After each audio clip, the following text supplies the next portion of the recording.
I will never forget the sentiments of our brother Paul Chacon as we spoke for the first time last year before he joined our church. And I don't know how or why we got on the topic that we did, but he said something to this effect. He said, I don't really care who you are when you've lived for 50 or 60 years or however long, like you have experienced tragedy.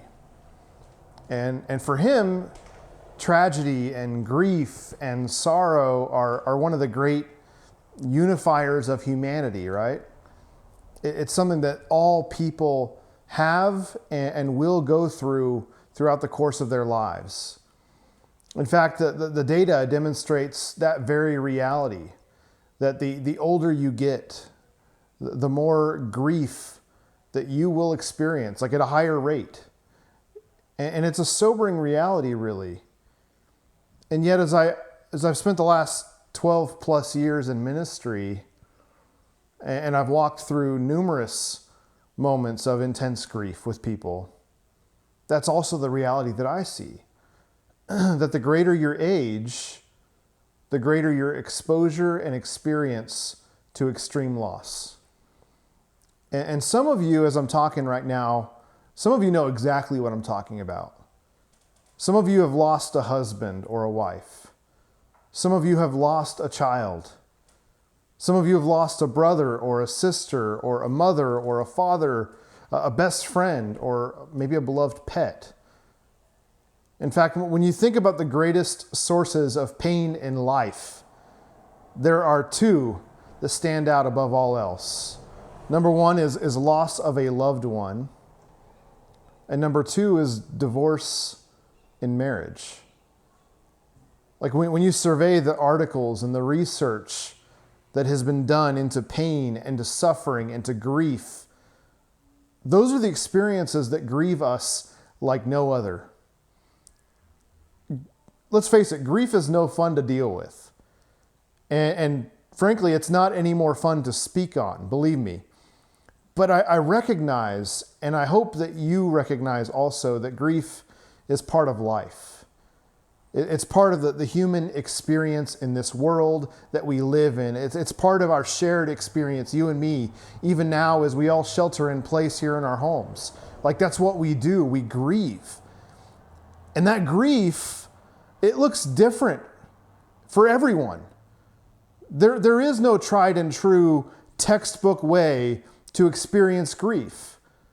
There are shared similarities, sure, but grief is experienced differently by all of us for a multitude of reasons. And so this morning, we're going to embark on week 4 of our sermon series that we're calling Captive. It's a series that is designed to look at that intersection of God's chosen people living in exile, living in Babylon, removed forcefully from their land, removed forcefully from their homes, and our reality as a people removed from our normal. We can't really go out there and do that thing. We can't really go to our workplaces. And so we're removed from them. We're removed from friends and family. And we're called into a certain kind of exile of our own in our homes. And so the first 3 weeks of this series, we've looked at what it looks like when tragedy strikes in an instant. We've looked at what happens when tragedy strikes because repeated warnings went ignored, went unlistened to. And last week we looked at how to engage the lies and the fake news that emerge in the wake of tragedy, that none of these things that we're experiencing now at all as a people are new. And so if those are messages that you'd like to hear, man, you can find the archive on our website. Go to lakemercedchurch.com or look for our YouTube channel. Be sure to check those out. I want you to be up to speed on what we're talking about here. But this week we begin to turn our attention to the aftermath of tragedy. We spent each of the past 2 Sundays of this series in the book of Jeremiah. We're looking at the prophet of God. And it was Jeremiah's job to warn God's people of what would happen if they didn't change, if they didn't turn away from the evil in the life of their community. And so that's what Jeremiah did. He spoke as he was called. He warned just like he was called. He challenged just like he was supposed to do. He did everything that a person could do to bring about change in the land. But kind of like my wife with me when she asks me to pick up new habits, like nothing changed. And so as the book of Jeremiah comes to a close in Jeremiah chapter 52, what we find is we're revisiting the same words of 2 Kings chapter 25 that we read several weeks ago. Like Jeremiah repeats them almost verbatim. It might be verbatim. But in Jeremiah 52, the people of God finally lose everything. King Nebuchadnezzar, the nation of Babylon, they come in by the will of God, mind you. This is what we talked about last week. This is God's will.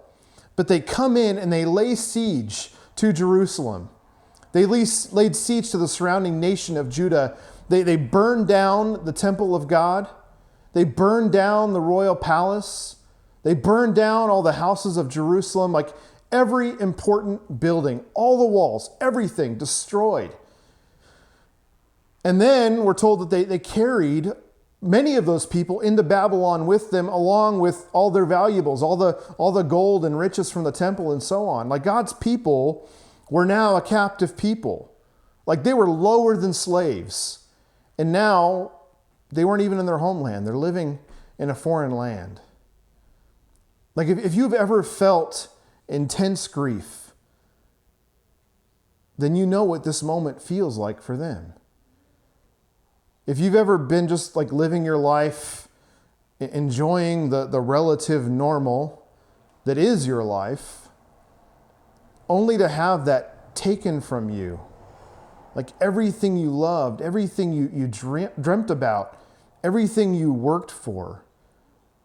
Like if you've ever experienced that just gone in an instant, then you know what this moment feels like for them. Because this wasn't just any people. This wasn't just any city. And this wasn't just any land. No, this was God's chosen people. This was the holy city. And this was their promised land. This was God's great gift to people who he loved, to people who he cherished. And all he wanted in return for this gift was love and devotion.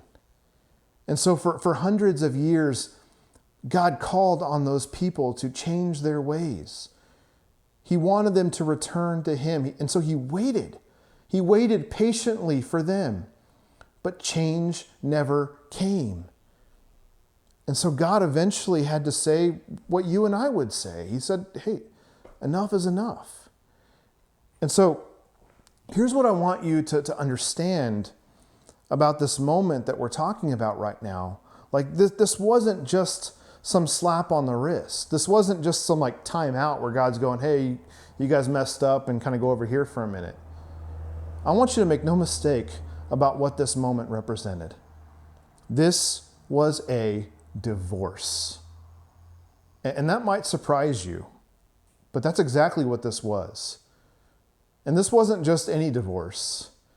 This was akin to a divorce that is brought about by infidelity, by unfaithfulness of a spouse. Now, I'm smart enough to know that some of you watching right now, some of you have walked that path. Some of you know exactly what that feels like, what that hurt and that anger and that resentment and that grief in the wake of something like that feels like. And guys, that is exactly the kind of language that the Bible uses to explain God's anger and his grief toward his people in this moment. I mean, and perhaps nowhere is this point on better display than the first chapter of the book of Hosea, where God literally calls on Hosea, another prophet, to go and marry a harlot, to marry a promiscuous woman, a woman named Gomer, and to go and have children with her.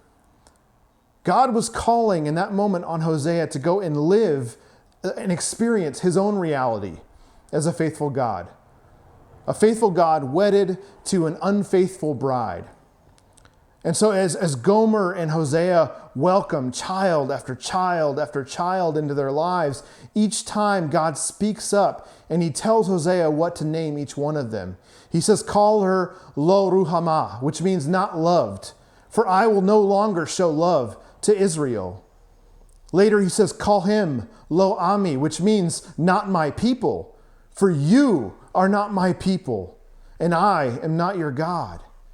And so this wedding language between God and his people is laced throughout the entirety of Scripture. Time and time and time again, God describes himself as a faithful husband, longing to be loved by a faithful bride. And yet what he receives from his bride is infidelity. Because the people are going and they're running after other gods. They run after material possessions. They run after everything but him. And so right now, in this moment, he is, in a sense, divorcing them. Now, I've not personally been through divorce. And I'm thankful for that. I'm thankful to have been married to an awesome woman for 15 years. I can't believe I can say that. But those 15 years have certainly had their moments. Moments where I wondered whether our marriage would survive the pain and the turmoil that we were feeling in that instant. And yet more than that, I've had a front row seat to divorce on numerous occasions with people who are close to me. I've kind of gotten to see behind the curtains of that deep pain, of that anger, of that regret, and that grief that accompanies that decision. Like I know I haven't felt or experienced the fullness of it, but I've been close in proximity to it. And my guess is there's a good chance you have too, wherever you are in this life and wherever you might be watching me from right now. And so I want you to have that perspective as we wade into the waters of the book of Lamentations this morning, because that's what the book of Lamentations is. It's a series of 5 different poems that express the fullness of lament, the fullness of it, the fullness of pain, the fullness of what it looks like to be God's people who are looking back and who are remembering who they were and what they had in their previous life, in their promised land. You know, structurally, the book of Lamentations is kind of an interesting piece of literature because each of these 5 chapters or poems really in this book are Hebrew acrostics.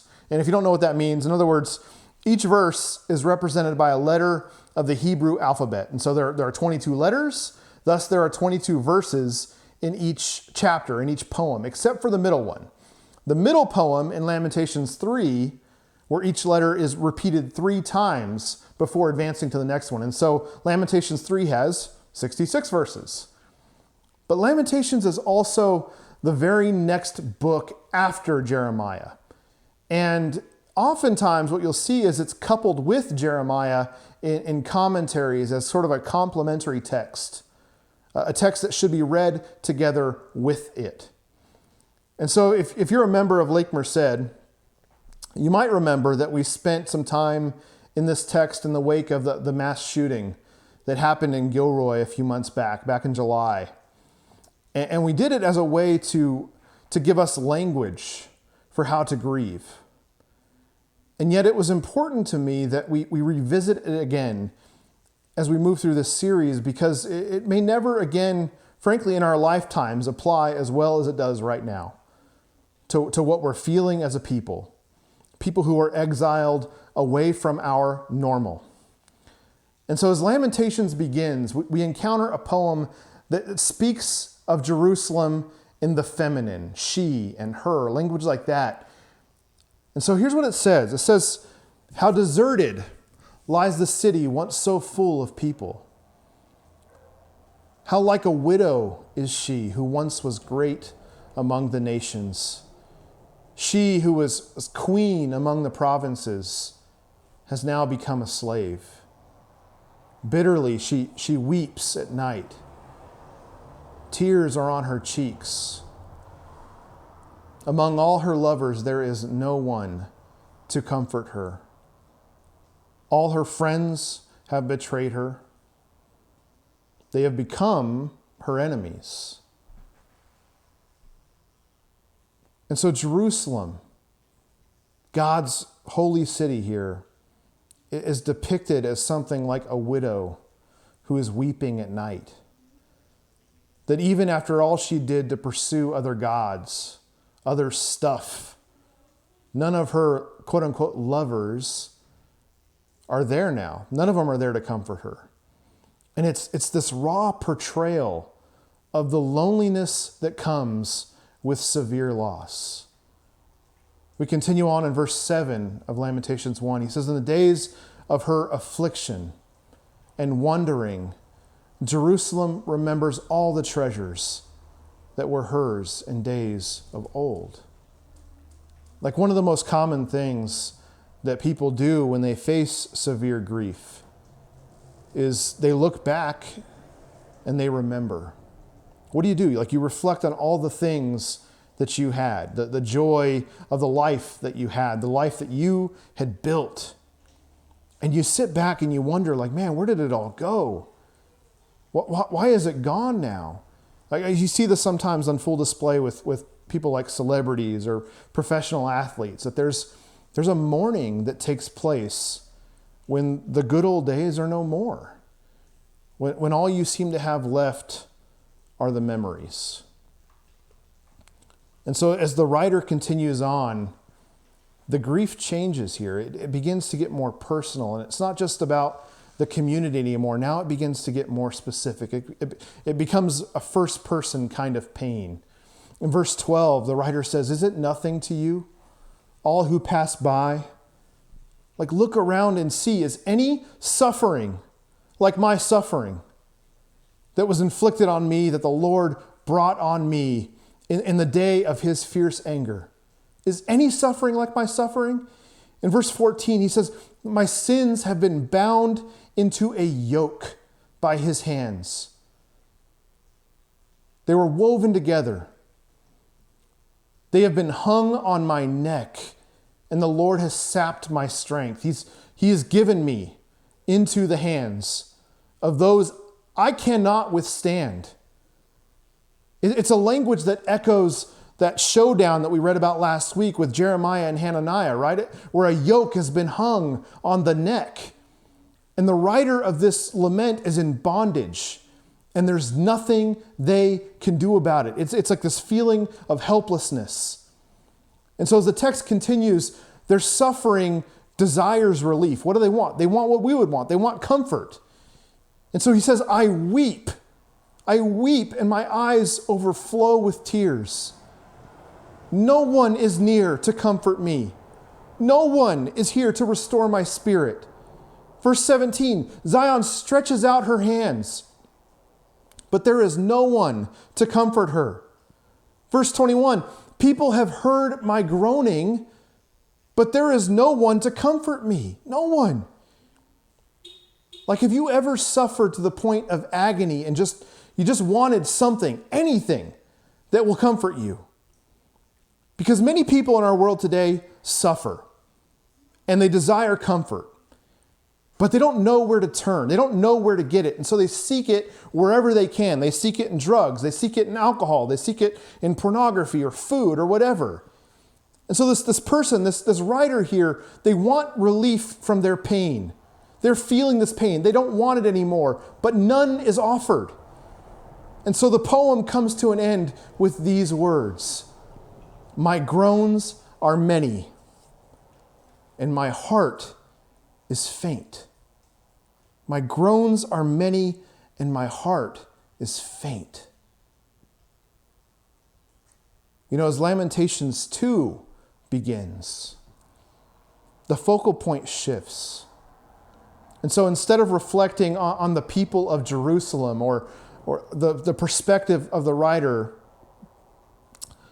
the perspective changes. Now, the attention shifts from the writer to God himself. And so one of the things that's always stood out to me in the midst of something like divorce and separation is the tension of what was and what is.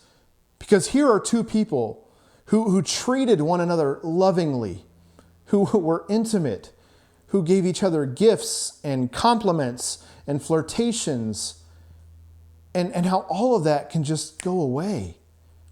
And it's replaced with like anger and bitterness and vitriol. Like I get it. And so it's that dynamic that takes center stage right here in the second poem. Because here, God is the accused. He's accused of all sorts of things. He's accused of covering daughter Zion with the cloud of his anger. He's accused of not showing pity. He's accused of fierce anger. He's accused of stringing his bow. Think about that imagery.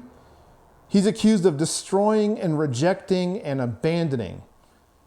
And in verse 5, the text says, man, the Lord is like an enemy right now. He's like an enemy. And so as you read through this poem and you get further down, you come to verse 20. And verse 20 asks this question. It says, look, Lord, and consider. Like, whom have you ever treated like this? The writer is expressing those raw feelings of injustice. Like, how could you do this, God? Like, everything I'm going through, this is too much. This is too much. That intimacy and love that was there, it's been replaced. It's been replaced with the way you would go and you would treat an enemy. Like if you've ever seen a bitter divorce, if you've ever been through a bitter divorce, you've seen both sets of emotions here, right? Those feelings of rejection and those feelings of abandonment.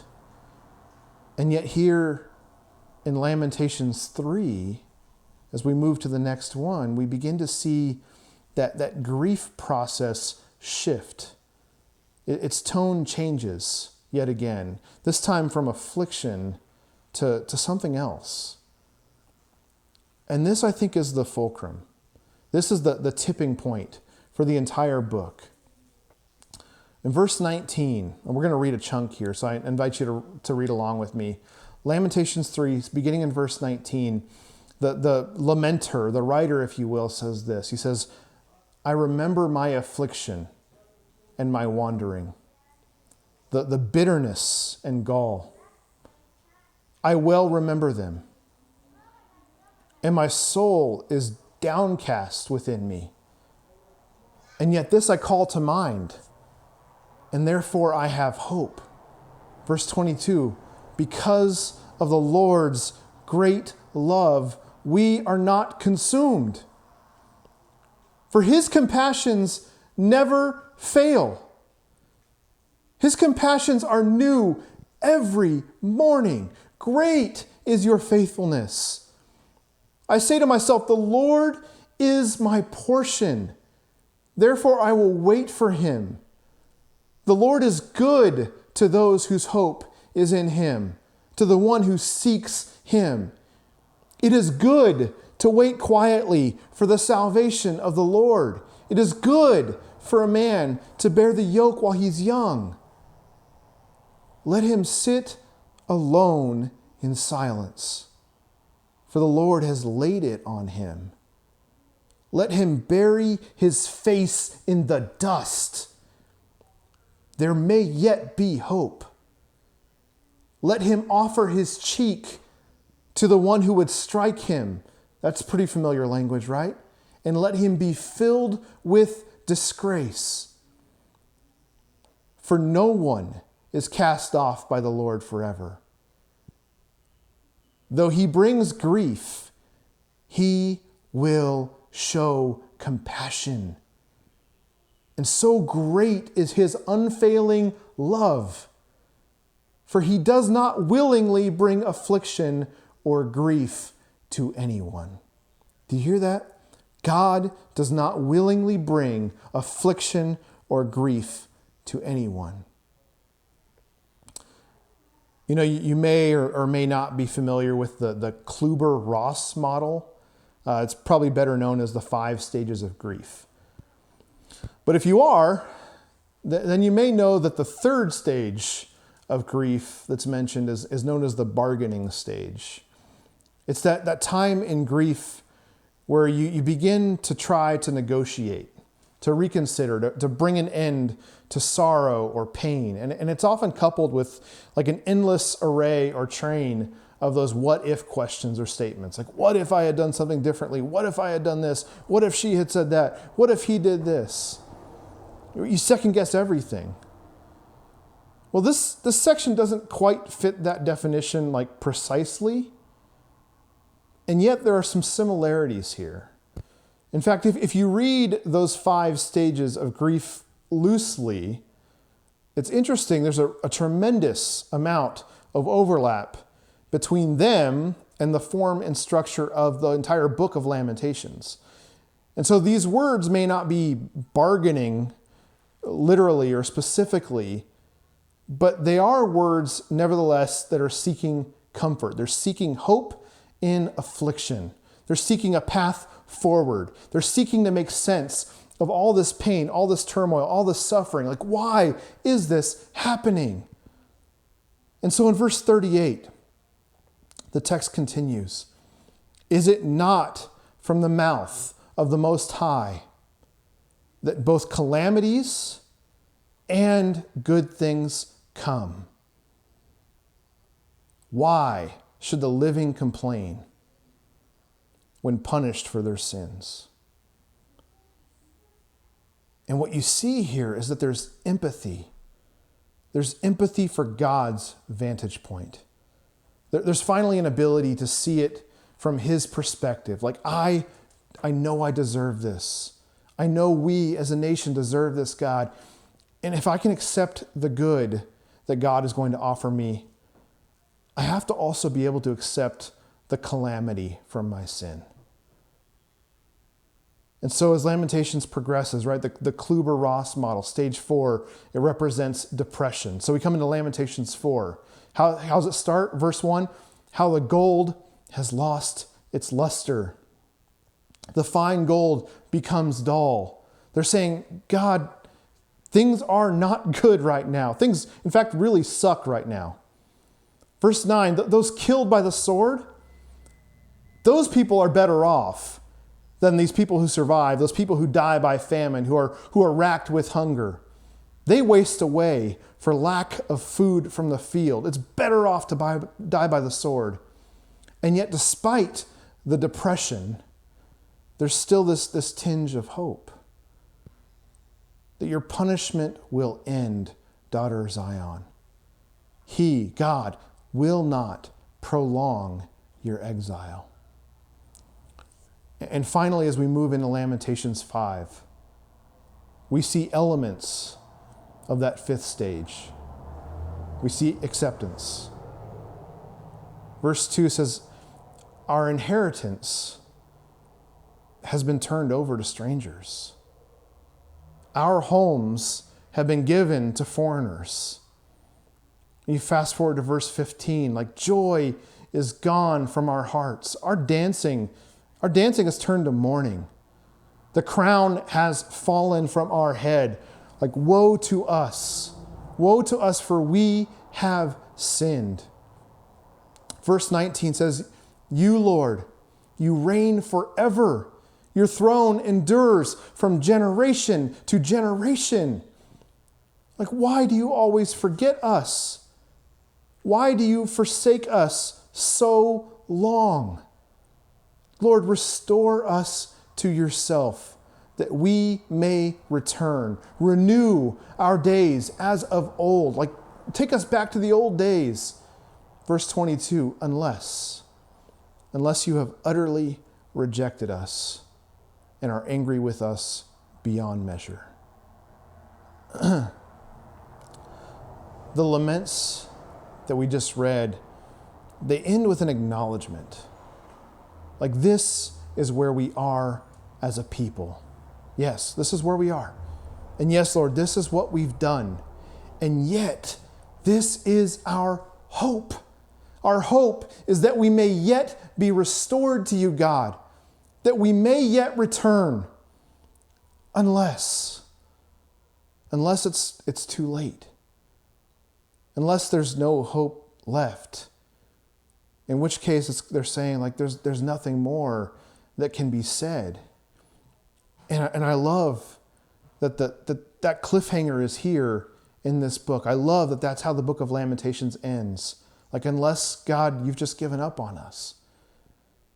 It's acceptance of the fact that it is out of their control at this point. There's nothing left that can be said. There is nothing left that can be done. It's a posture of total submission to the mercy of God. Like, hands out, God, I am yours. I am at your mercy. And thus far, God's response is silence. Guys, Lamentations is like an incredibly hard book to preach. I'm learning that this week. It's like trying to teach something of raw emotions, like teaching the raw emotions of another person or persons. Like, Lamentations doesn't so much teach us about emotions, like it is emotions. It's the experience of the fullness of emotions. If you have ever felt severe grief before, then you've felt Lamentations. You've experienced these words. You know, I've spent countless hours reading and reflecting on these words and about these words this whole week. And frankly, it's hard to know exactly what to say about all of it. Like, in some sense, I could go on for hours, and in another sense, I don't really think I need to. Because the relationship between God and humanity is something like nuclear fission, right? That just as fission represents the immense energy release when a singular entity is separated into two, there is immense grief and pain and sorrow when God and his image bearers, you and I, are separated from one into two.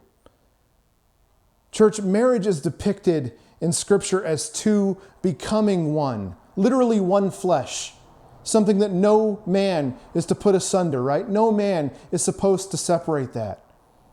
Well, if that's how God views marriage between two people, how much more intensely do you think God feels about marriage language surrounding the relationship between us and him? Like, from the opening pages of his story, God has said, I will be your God, and you will be my people. And so for God to finally say, you are no longer my people, man, that is a huge, huge, unsettling, disorienting step. And that is what Lamentations is all about. And so the question, I suppose, is this. Like, what do we do with all this? What do we do with these 5 poems? It's a hard question, I think, for anyone. As I read commentaries this week, if I read 12 commentaries, there were 12 different opinions on what to do with Lamentations. And it's even harder still if you're someone like me, someone inclined naturally to seek out and to strive for control. Because that's at the heart of all that we just read. That God is now the one in control. There is nothing more that people can do about their circumstances. When they're in Babylon, there is nothing more they can do. They were brought there out of their control. They will stay there out of their control. You know, when I think about my own life, when I've endured moments of great suffering, whether it be from my son's severe fall at 18 months old, or moments when my own marriage was shaken to the core, the one thing I always strived to find was control, or at least the illusion of it. Like, I looked for anything and everything that I could influence in some way. But it wasn't mine. It wasn't mine to control. And whoever you are, wherever you are, it's not yours either. It's not yours. We are not guaranteed.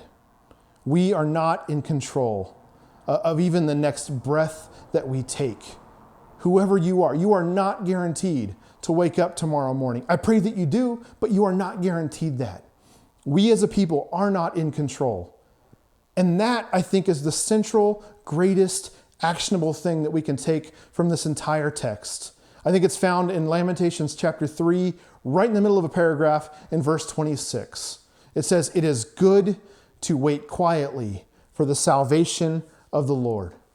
I'm going to say that again.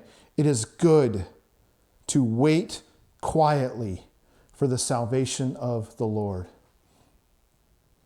That in the midst of trial, in the midst of disorientation, in the midst of depression and sorrow and grief, the best thing that we can do is to wait quietly for God. And so as we prepare to draw to a close this morning in this message, I want to share a series of passages with you. Just one after another after another. Psalm 37:7. "Be still before the Lord and wait patiently for him." Isaiah 40:31. "Those who wait in the Lord will renew their strength." Or how about Psalm 40, verse 1? "I waited patiently for the Lord. He turned to me and he heard my cry." Or Psalm 27:14, "Wait for the Lord. Be strong and take heart and wait for the Lord." Or Hosea 12:6, "Maintain love and justice and wait for your God always." Micah 7:7, "I watch in hope for the Lord. I wait for my God, my Savior. My God will hear me." Like, church, do you get my point? Like, this is just a small sample size of the countless verses that say similar things. In fact, when you go and you look, like nearly every prophet of God uttered some version of these words. That in the midst of suffering, in the midst of any trial that you face, God's words to his people were never about control. They were always about trusting him. They were always about waiting for him to act in his perfect time. God's timing is perfect, church. I hope you believe that. Friends, we are in exile. We are still in exile. Even as some states around the country are changing that, we're still here. And the normal that we knew is not necessarily the normal that we will return to eventually. In fact, I would go so far as to say is it won't be. But Lamentations gives us language for that. It gives us language to grieve. It gives us language to be raw in our emotion before God. And as we do, I believe God's word over and over and over again delivers one vital truth. And here it is. Be still and wait for the Lord. What does that mean? It means when you are suffering, be still and wait for the Lord. When you are uncertain, whatever your circumstances might be, what does it mean? Be still and wait for the Lord. When you don't know where your next paycheck is going to come from or how you're going to pay rent or put food in the cabinets, be still and wait for the Lord. When you're worried about the economy, be still and wait for the Lord. When you're dissatisfied with the government, be still and wait for the Lord. Church, God has a plan here. And I guarantee you something. His plan does not involve us controlling things. His plan will evolve in its own time, whatever it is. So whatever you're facing, say it with me. Be still and wait for the Lord. Does that mean that we become idle people, that we do nothing? Of course not. Like, our work ethic is a form of worship. Work hard. But it does mean that we have to recognize where we have authority and where we don't. And frankly, we don't have authority over this virus. We don't have authority over our officials. Granted, I understand we elect them and so on. We don't have authority over a lot of what's going on. What we do have authority over is our willingness, our willingness to submit, to be still, and to wait for the Lord. Friends, God is a God of hope, and He's a God of life. He saved His people from their captivity, and He reconciled them to Him through His Son, Jesus. Guys, Lamentations was never the end of this story. Salvation and life are the end of this story. For all who believe in the Son of God, we put our hope, we put our trust in Him alone. And then we are called to be still and wait for the Lord. You know, Matthew chapter 6, Jesus is talking about worry and anxiety and stuff. He says, don't worry about your life. He says, seek first your kingdom, His kingdom and His righteousness, and all the things that you need will be given to you as well. So He says, therefore, don't worry about tomorrow, for tomorrow will worry about itself. He says, each day has enough trouble of its own. And so, friends, Jesus invites us to find salvation in Him. And when we do, and when trials come, we can finally be still and wait for the Lord. Why? Because He cares for you. He cares for you. I don't know who you are. I don't know if you need to hear this message right now, but man, Jesus loves you. He loves you an awful lot. He loved you enough to die. And He invites you to find salvation in Him today. Like wherever you are, whoever you are, if you are ready to give your life to Jesus, to trust Jesus, to wait on Jesus, I want you to have that opportunity today. I want to invite you. Please email us. You can write me at questions@lakemercedchurch.com. Write us. I would love to help you find a relationship with Him today. God bless you, my friends. Be encouraged. Be still and wait on the Lord. This is in His control. It's in His hands, and He loves you so much. I'll see you next week.